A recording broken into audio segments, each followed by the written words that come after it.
Chapter 16, Part 2. We are continuing on with the High Renaissance. So now we are talking about Michelangelo's painting. We are in the Sistine Chapel. This was built by Pope Sixtus IV, but at this point, this is Pope Julius II. Pope Sixtus IV was his uncle, so he's the one who is getting to really decorate a lot of the Sistine Chapel. It took Michelangelo 4 years to paint the ceiling of the Sistine Chapel. This is actually a very short amount of time. This is back-breaking labor where he was standing and laying on the scaffolding to paint the ceiling. We know this because he did write in his journals about how physically it was difficult. It took a strong toll on his body. So he had incentive to get it done quickly. He also wanted to get back to Julius's tomb. This was something he really wanted to do again. Sculpture was his first love.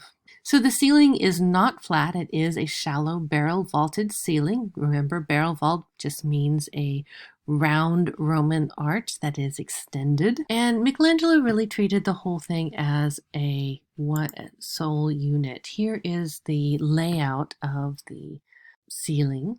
We have 9 scenes from Genesis, from the creation of the world at the end where the altar is, to the drunkenness of Noah where the door is. We have figures of prophets and sibyls that are flanking, as well as triangular spandrels and lunettes that are flanking the windows with the ancestors of Christ. And in the corner penitentives, we have Old Testament heroes and prophets who prefigured Christ. Michelangelo didn't just get up there and start painting. He actually did over 300 preliminary drawings for this.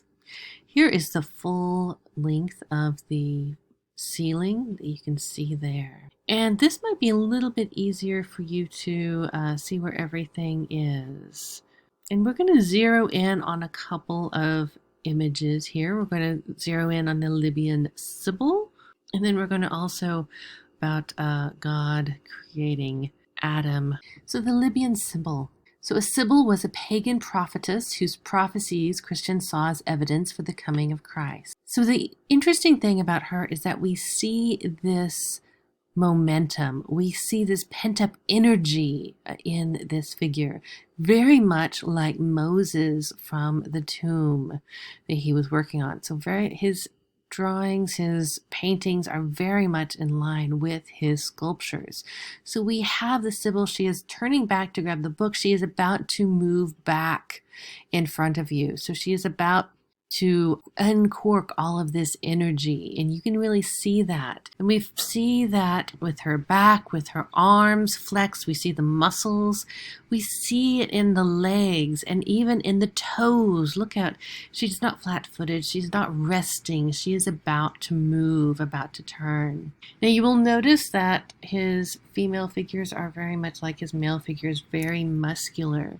Part of that is his style, and part of that is the fact that is not considered to be appropriate for women to model for men at this time, especially nude. The only exceptions were, of course, prostitutes or other women of ill repute. So there were very few women models, unless, of course, again, your wife or someone. But even then, it might be considered to be a little tasteless in this time. So a lot of male artists did use the male body and then just kind of add hair and breasts onto that. So we really have this sense that this woman is about to move. We have this great pent-up energy. We also have some beautiful colors here. So these are the drawings, or some of the drawings he did for the Libyan Sibyl. And you can see that he really focused in on the shoulders and the arms. He was really looking at how to create this. He's even focusing in on the toes. Look, there's 3 different toes. He really wants to get that sense that she is about to move. And that's even in those small details, like how was that toe be, and how would the foot be held. And it does kind of look like this is more like a male figure that he is using as his model. Here's the fall of man and the expulsion from the Garden of Eden, again from the Sistine Chapel. We see again very masculine looking Eve. We've got Adam and Eve. They're taking the apple from this serpent, this half human, half serpent. The angel is expelling them from the garden. We've got these nude figures, these ingundi, flanking these figures to kind of make everything flow. You'll also notice that some of them actually have acorns. We've got some acorns here. Well, that's because the Pope's family name, de Rovere, Rovere means oak. So we have that connection. So de Rovere, their symbol was the acorn. So this is a nod to the Pope here. You'll also notice that these are nice and bright and clear images, and this is because this is after the cleaning of the Sistine Chapel ceiling. Over time, and especially with the use of lots of candles and incense over the centuries, there was a lot of dark buildup, and so there was an extensive cleaning campaign. This is, of course, the creation of Adam. This is the moment that God is giving the spark to Adam. He is giving the soul, the life. He's already created the body. He's giving the life, the soul into Adam. That's what's happening in this moment. You also notice that God has his other arm around this woman. Now, there is some confusion on who this woman might be. It might be Eve, the fact that he's already thought about making Eve for Adam, or it could be Mary, prefiguration of Mary here. After the death of Julius II in 1513, Michelangelo returns to work on his tomb, and then Pope Leo X comes to power. He is the son of Lorenzo de' Medici, and when he becomes Pope, he sends Michelangelo to Florence to work on some projects for his family, for the Medicis. So Michelangelo doesn't return to Rome until the 1530s.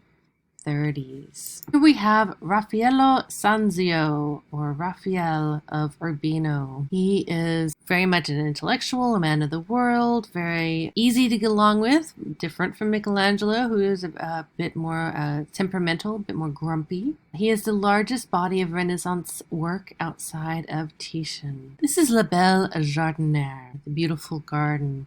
So we have Madonna and Child with John the Baptist. We have that stable pyramidal shape that we're used to seeing in the Renaissance. We have Mary, we have Christ Child, we have John the Baptist.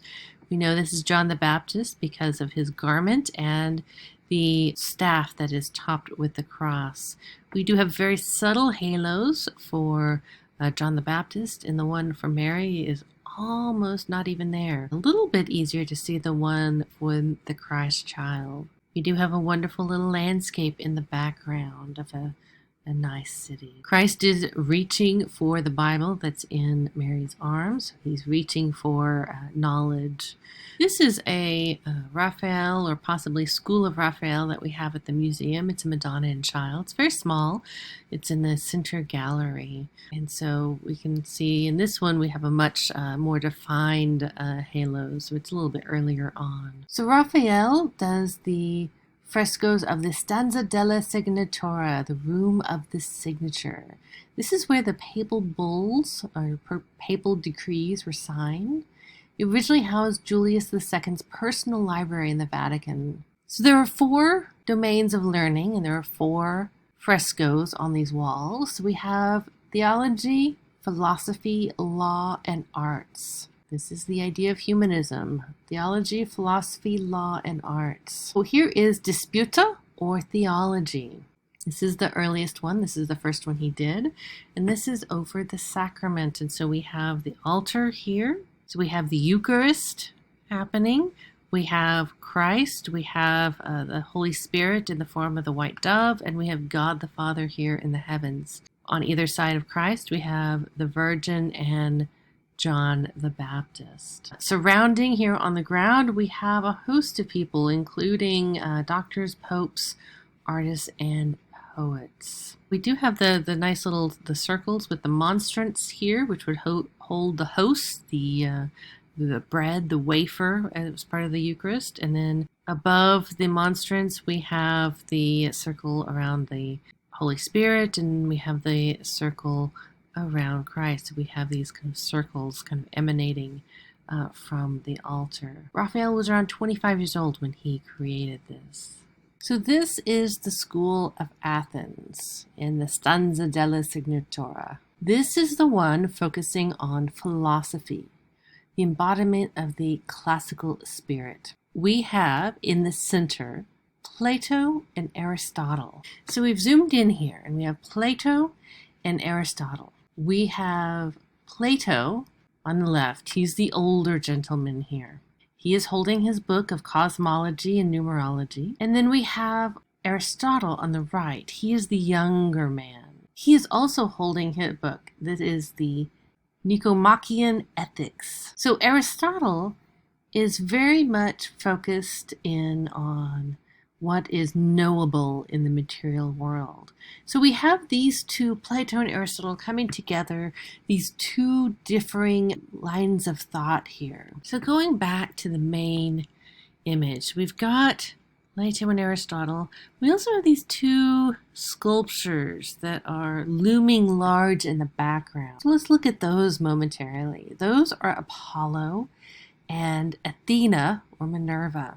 Roman god Apollo, he is the patron of the arts. He's shown with his lyre. And we have Athena, or Minerva, she's the goddess of wisdom. And so we have these two classical sculptures looking over this collection of famous philosophers here. So going back to the zoomed in, let's look at some of these other figures. So again, we have Plato pointing up to the sky, we have Aristotle going to the earth, these two differing philosophical ideas. Plato is modeled after an image of Leonardo da Vinci, and Aristotle after Federico II, the Duke of Mantua. So we see this a lot where we have images of real people, and they're kind of playing these roles of these well-known mathematicians and philosophers. And we can go through and actually name probably all of them, but we're not going to, don't worry. So a couple of figures, let's just zoom in on. So zooming in over here, so in the main image, we are going to be zooming in on the right-hand side, this cluster of individuals on the right. The gentleman that has his compass out, that is going to be Euclid or Archimedes. Most consider it to be Euclid, drawing some overlapping triangles there on the chalkboard. And we have surrounding him several other figures, including this gentleman here with the beard. That is going to be Zoroaster.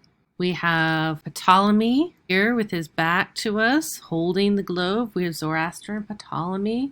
We have also this very unique kind of guy right here. We've got just this face kind of floating. It almost seems a little odd. Well, if there's a reason why it seems a little odd, it's probably because that's actually Raphael's self-portrait that he's put in there. He just kind of stuck this guy in there. All right, and so let's look at Grumpy Dude here. So in the main one, we are zeroing in on this guy. So who is that? That would be Heraclitus. But again, like some of these other figures that are modeled after real people, that is modeled after Michelangelo. So again, Michelangelo, great reputation for being kind of a grumpy guy, and there you have him. If you're curious about who Heraclitus was, he was a 6th century BC philosopher. Some others, this is Pythagoras. You've heard of the Pythagorean theorem. This is Pythagoras over here. And again, we could go through every single figure pretty much, but we won't. So those are some of the highlights of some of the figures and some of the people that they are representing. All right, this is Raphael's portrait of Pope Leo X with Cardinals Giulio de' Medici and Luigi de' Rossi. The de' Medici family has their hands in everything right now. Giulio is the guy on the left, and Cardinal Giulio de' Medici, he becomes Pope Clement VII in 1523. In this image, Raphael is really depicting the Pope and these cardinals as collectors and connoisseurs, as intellectual men, not just men of the cloth. So what all is happening? After Bramante's death in 1514, Raphael is named architect of St. Peter's. In 1516, Pope Leo X sends Michelangelo to Florence to work on the Medici Chapel. So we only have Raphael in Rome, which is probably a good thing. Having more than one prima donna artist is a little much. This is St. Paul preaching at Athens. So this is a cartoon. This is not the cartoons that we're kind of used to hearing about, but this is a drawing or a mock-up for a series of tapestries. So these tapestries were on the Acts of the Apostles, and these were for the Sistine Chapels. These are large-scale tapestries. And so Raphael did a series of 10 large-scale cartoons for these tapestries, and this is one of them. So this is his colored drawing. So it's not meant to be like a finished piece, but this is meant to be a mock-up for the tapestries themselves. So this is St. Paul preaching at Athens. We have the idea that we have St. Paul here. We have a very, again, tiny halo, and we've got the masses, and we have this great architecture surrounding. The architecture that is modeled after some Bramantes. Here is the tapestry, the finished tapestry that the cartoon was a mock-up for. So here we can actually see it. Just, I believe it was a couple years ago, they actually had an exhibit of these tapestries there at the Vatican. And so here we see one, and here are some more of these tapestries. So you can see some more. And again, there was a total of 10 all told. Giorgione. So now we're going down to Venice. This is the Tempest. We have a very stormy landscape. We have a shepherd and a nursing mother. Don't ask me why she is completely nude to nurse, but she is. And we have this very dramatic storm in the background, the Tempest. The broken pillars that we see in the midground, these reference to Samson. They're an embodiment of fortitude. These are the broken pillars. Then we have, this is a piece that Giorgione did, possibly with Titian, but we know Giorgione worked on it. This is Fête Champêtre, or the Pastoral Concert. Now, I want you to pay special attention to this because we're going to see some other later works that are going to reference this. Interestingly enough, again, we have some nude or mostly nude women. The men seem to be totally ignoring them, though. In this case, we have a shepherd in the background, or actually more in the midground here. We have the shepherd. We have a wonderful little chateau there in the back, very background. This woman is getting some water from the well. This one is playing a flute to be part of this group. Again, no reason why the women have to be nude and the men are clothed. We do have some chiaroscuro, that light and dark contrast there in the background. This is Titian's Bacchanal. Titian trained with Bellini and then Giorgione. He is a leader in the art, especially in Venice. So this was commissioned by Camerino Dall'Abistrino, the Duke of Ferrara. This is a remake of a Roman painting that had only been known by descriptions by the Roman author Philostratus. So we have a mythological river of wine that is running along the island of Andros. So we see everyone here is in a various state of inebriation. And so we have dancing, we have partying, we have passing out, we have the idea that children are running amok. This gentleman up here is nude and passed out. Many people are chugging wine, so it is kind of the chaos that is happening. You notice that in a lot of the Renaissance works, we do have larger people. We don't have any twiggies, any very tiny, skinny people. Why is that? The reason why you see plumper, larger people is because that meant that they were wealthy. They were wealthy enough to afford food, lots of it, and good food. This was a sign of your wealth, position, and power. This is Titian's Madonna with members of the Pissarro family. This was painted in 1519 and installed in 1526 on the altar of the Immaculate Conception of the Franciscan Church of Santa Maria Gloriosa de Ferrari. We have the Virgin and Child.